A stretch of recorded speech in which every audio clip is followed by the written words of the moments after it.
Hello, good morning friends. स्वागत है आप सभी का हमारे YouTube channel Divya steno classes में। अगर आप हमारे चैनल पर नए हैं तो हमारे चैनल को सब्सक्राइब कर लीजिए और बेल आइकन को दबा लीजिए। आज का डिक्टेशन 80 वर्ड पर मिनट पर न्यूज़पेपर का डिक्टेशन होगा। अगर आप हमारे चैनल पर नए हैं तो हम आपको बता दें कि हमारे चैनल पर रेगुलर 8 बजे मॉर्निंग में 2 डिक्टेशन अपलोड कर दिए जाते हैं। तो जो इस कोरोना की वजह से अपनी क्लासेस जा कर के डिक्टेशन नहीं कर पा रहे हैं तो वो रेगुलर इस चैनल पर डिक्टेशन कर सकते हैं। तो चलिए स्टार्ट करते हैं अपना डिक्टेशन। स्टार्ट।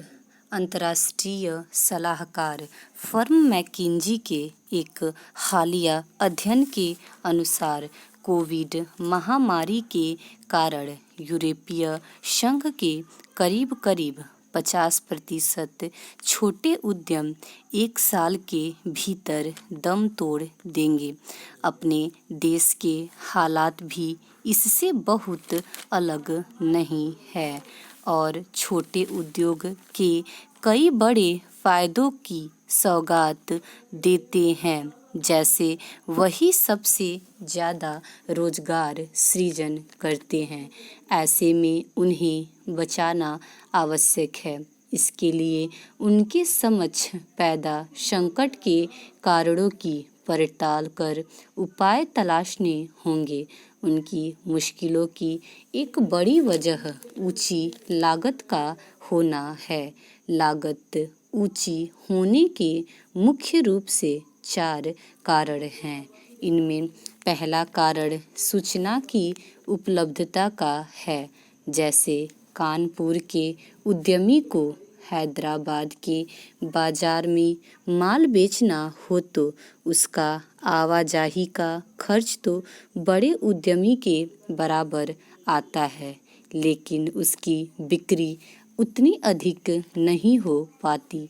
मिसाल के तौर पर वह 1 लाख का माल बेचेगा तो बड़ा उद्यमी 1 करोड़ का, और आवाजाही की लागत उसी अनुपात में समायोजित हो जाती है। दूसरा कारण मानव संसाधन से संबंधित है।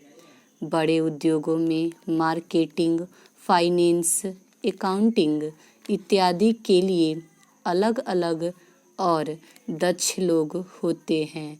छोटे उद्यमी की ये सब कार्य स्वयं करने होते हैं और उसमें उतनी दक्षता भी नहीं होती। तीसरा कारण कर अनुपालन का है।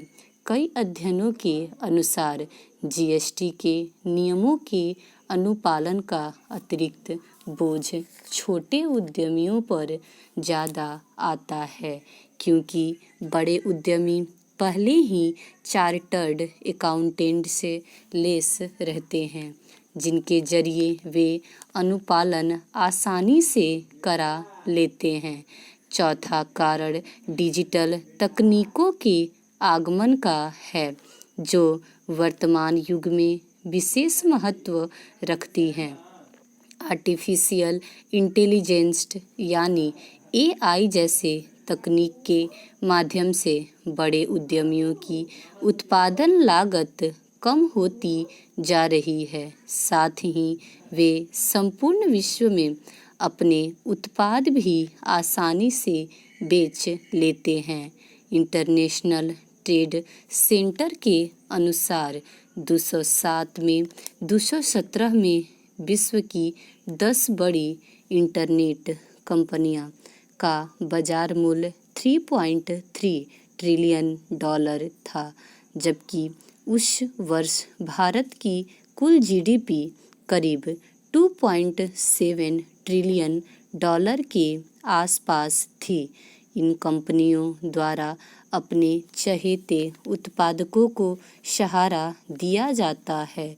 जैसे यदि किसी प्लेटफॉर्म ने किसी बड़े उद्यमी से अनुबंध कर लिया तो उसके प्लेटफॉर्म पर उस बड़े उद्यमी का माल अधिक बिकेगा और छोटे उद्यमी को प्रवेश कम मिलेगा। इसलिए सरकार को इन बड़े प्लेटफॉर्म को विभाजित करना चाहिए ताकि उनकी आपसी प्रतिस्पर्धा के कारण किसी एक प्लेटफॉर्म पर देश की अर्थव्यवस्था और छोटे उद्योगों का भविष्य निर्भर न हो जाए। अपने देश में भारतीय प्रतिस्पर्धा आयोग यानी CCI को इसी दिशा में पर्याप्त अधिकार है। सरकार को उनका उपयोग करना चाहिए।